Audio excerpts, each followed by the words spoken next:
everyone. So I am going to be screencasting this without any students in the room. We'll see how this goes. So I hope when you're watching this while I'm out that this works out okay for you. So I'm going to start with a warm-up, and I'm going to move it up so you can see all the wonderful derivative reviews we have for our warm-up. If you want to work these out on your own, which you should, then this is where you pause because I'm about to reveal the solutions.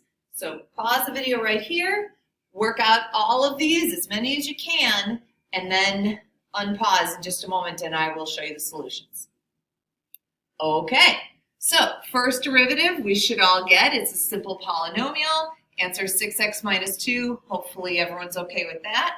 Second one, you're going to need to use a product rule, right? So we have the derivative of 5x times root x minus 6 plus 5x times the derivative of root x minus 6, which requires a little bit of chain rule.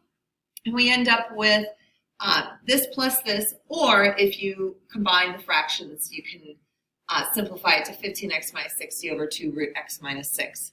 The third one is a super chain rule, right? So remember, you go outside in, so you do your exponent. So 7 times your quantity to the 6, you do it just like a normal derivative, and then you multiply by the derivative of the guts, or the derivative of the input, which is 15x squared minus 4. All right, number 4 is a quotient rule. So let's see if we remember quotient rule. Derivative of the top times the bottom minus the top times the derivative of the bottom all over the bottom squared. So a lot of different ways to remember that. I think we did, so f prime g minus f g prime over g squared, or low d high minus high d low over the square of what's below. Something like that to help you remember. Anyway, and then again, just combining like terms, this simplifies this.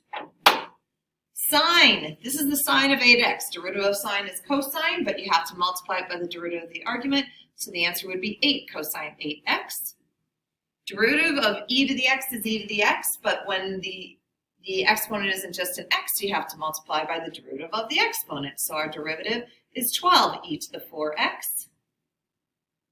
All right, for the next one, I don't know if you guys remember when we have a to the x, it's a to the x ln a is our standard derivative. When that exponent isn't just an x, you have to multiply by the derivative of the exponent. So we end up with 5 to the cosine x times ln 5 times, or cosine 3x, times the derivative of cosine 3x, which is negative 3 sine 3x. Remember, derivative of cosine is negative sine. And the very last one, we get lovely trigs and logs and product rule. Remember, derivative of a log is d stuff over stuff. So you put the stuff on the bottom, you put its derivative on top, right? So you end up simplifying this down to 1 over x. So you have the derivative of tangent is secant squared. So we end up with 8x secant squared x squared ln of 6x plus 4 tangent x squared over x. And that is our warm-up for the day. It's good to be back in derivative world, right? Okay, so today, oh, that should say 13. I will fix it right now. Thought I had everything updated. I fixed the slides, but not the title. All right, this is section 13.2a, derivatives of vector-valued functions. Yesterday we learned what a vector-valued function is. Today we're going to learn how to differentiate it. All right, to differentiate a vector-valued function, you simply take the derivative of each component separately. The derivative, remember vector-valued functions are often called r of t. The derivative is called r prime of t, and it actually gives you a vector tangent to the function at that point.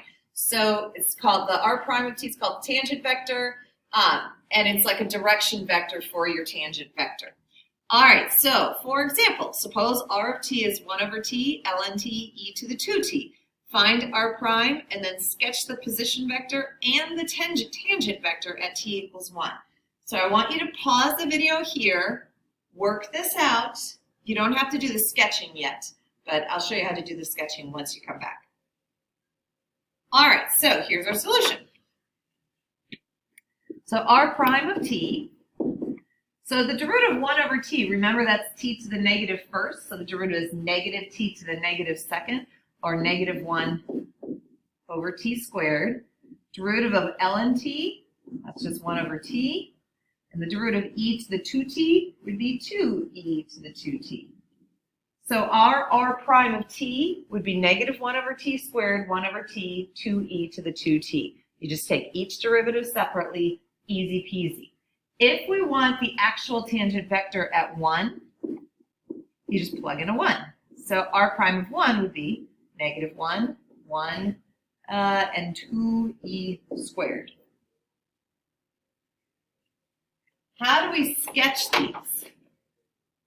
So on this graph, I have a graph here of what r of t actually looks like.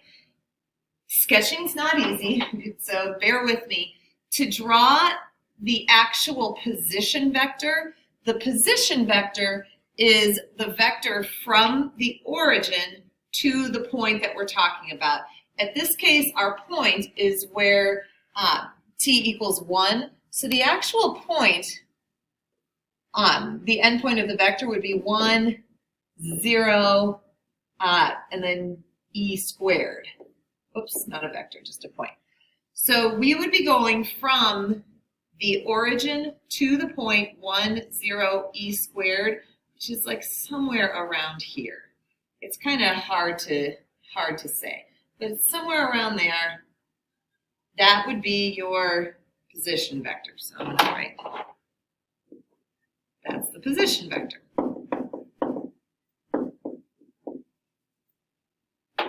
The tangent vector is a vector that's tangent at that point. So the tangent vector should look something like that. So this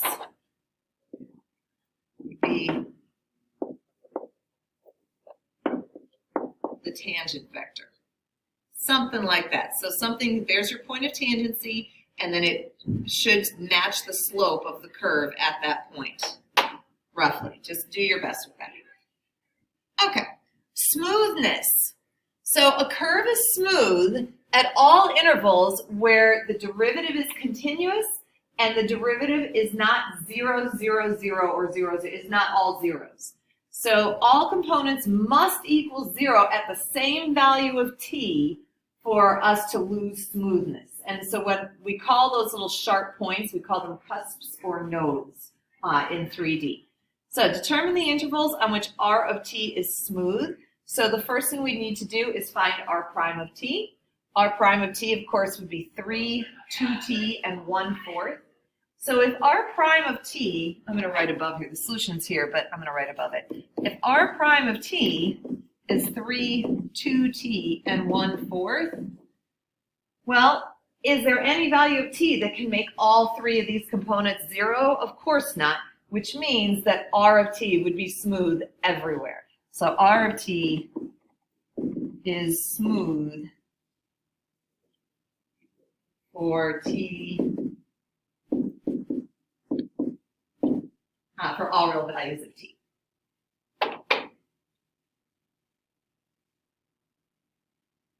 If r of t is smooth, then the unit tangent vector is called t of t.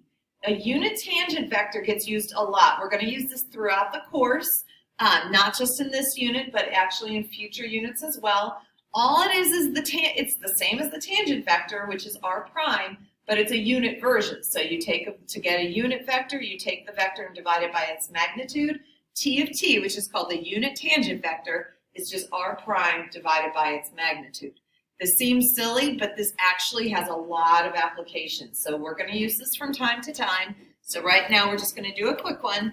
The unit tangent vector is a unit vector whose direction is the same direction of the curve at any given value of t, same as the regular tangent vector, except it's a unit. Find the unit vector tangent to the curve r of t equals t squared, then find t of 1. So we know our r prime would be the vector 1 and then 2t. So if we wanted a unit vector t of t, just a generic unit vector, we would have 1, 2t divided by the square root of 1 plus 4t squared. If we wanted t of 1, You can plug a 1 in here, or you can plug a 1 in here and then find the magnitude numerically. Either way, you're going to get the same answer. So our t of 1 would be the vector 1, 2 divided by the magnitude, which is root 5. All right, the very last slide we have, which is to do some practice. So for on the intervals 0 to 2 pi, find the intervals on 0 to 2 pi on which the vector valued function r of theta, which is theta minus 2 cosine theta and root 3 theta plus 2 sine theta, is smooth. So let's just do these one at a time. So if you want to pause here for a minute, work on number 1, then start up the video. I'm going to show you the answer to number 1. All right, so for number 1, first thing we ought to do is find r prime. All right, so r prime of theta would be 1 plus 2 sine theta, comma, and then root 3 plus 2 cosine theta. In order for the curve to be smooth, we need to find all the places where this might be 0, 0, and those would be the places where it's not smooth, and then all the rest would be smooth. So I'm going to go ahead on 0 to 2 pi. I'm going to set this guy equal to 0, and I get sine theta equals -1/2. So our theta, so we know sine is 1/2 at pi 6. We're negative in the 3rd and 4th quadrants. So we're going to have 7 pi 6 and 11 pi 6. Let's take a look at our cosine part. If we get root 3 plus 2 cosine theta equals 0, so cosine theta equals negative root 3 over 2. So cosine is root 3 over 2, again, at pi 6. But cosine is negative in the 2nd and 3rd quadrants. So our theta for cosine would be 5 pi over 6 or 7 pi over 6. So the only time that this curve is not smooth are the times where both of these are 0 at the same time, which would be 7 pi 6. So the intervals on 0 to 2 pi where the curve is smooth, this curve is smooth on the interval from 0 to 7 pi 6, and then 7 pi 6 to 2 pi. Okay, number 2. Given that r of t equals e to the negative t, t squared tangent t, find the dot product of r prime and r double prime. You do r primes and r, I'm going to do it up here. R primes and r double primes, you do exactly the same way that we do traditionally. So r prime, you get negative e to the negative t, 2t, and secant squared t. R double prime,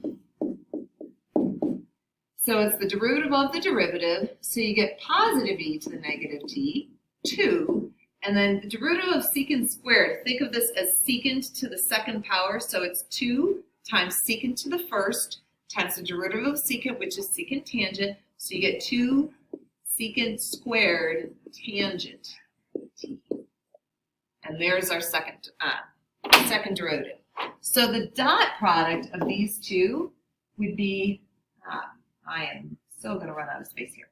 So it'd be negative e to the negative t times e to the negative t plus 4t plus 2 secant to the 4th t tangent t. Okay, and then this negative e to the negative t times e to the negative t would be negative e to the negative 2t, because when we're multiplying, we add our exponents. So we can rewrite this as negative e to the negative 2t. There we go. And there's our beautiful dot product. All right, the cross product. I'm going to show you down. I actually have the answers down below, so I'm going to show you the answer down below. And then just talk to me tomorrow if you have questions. You just do a cross product the same way that you do all cross products, except this one's going to be kind of big because it has all those variables in it. So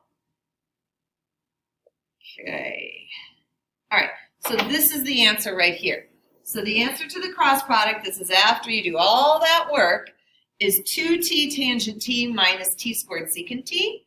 Then your y component would be e to the negative t tangent t plus e to the negative t secant squared t. And your z component would be negative t squared e to the negative t minus 2t e to the negative t. That's kind of a big, cumbersome problem. So if you have any questions, we can work it out tomorrow in class. All right, moving back. Let's do number 3. Find the angle between r prime and r and r prime as a function of theta if r equals t squared comma t. So I'm going to erase number, oh, I don't want to erase. Yeah, I'm going to erase number 1. Okay, because I have the answers down below. All right, so for 3a. All right, so we know our r of t is t squared t. Our r prime is 2t comma 1.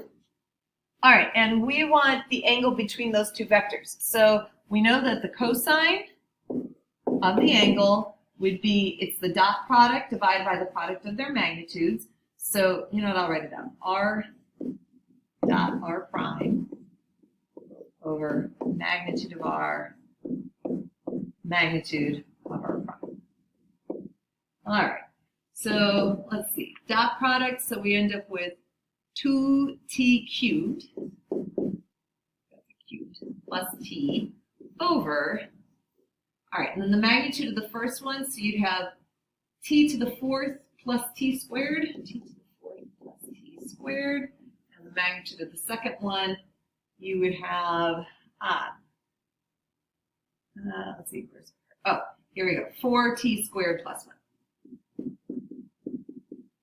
All right, so if we wanted to write this angle as a function of t, you'd have to solve this for theta. So theta would be the arc cosine of all of that, 2t cubed plus t over the square root of t to the 4th plus t squared times the square root of 4t squared plus 1. All right, part B. Find all values of t for which r of t and r prime of t are orthogonal. When two vectors are orthogonal, it means that their dot product is 0. So let's go ahead and I'm going to kind of work this over here. So if we do the dot product, r dot r prime, so let's see what we get. We get 2t cubed plus t.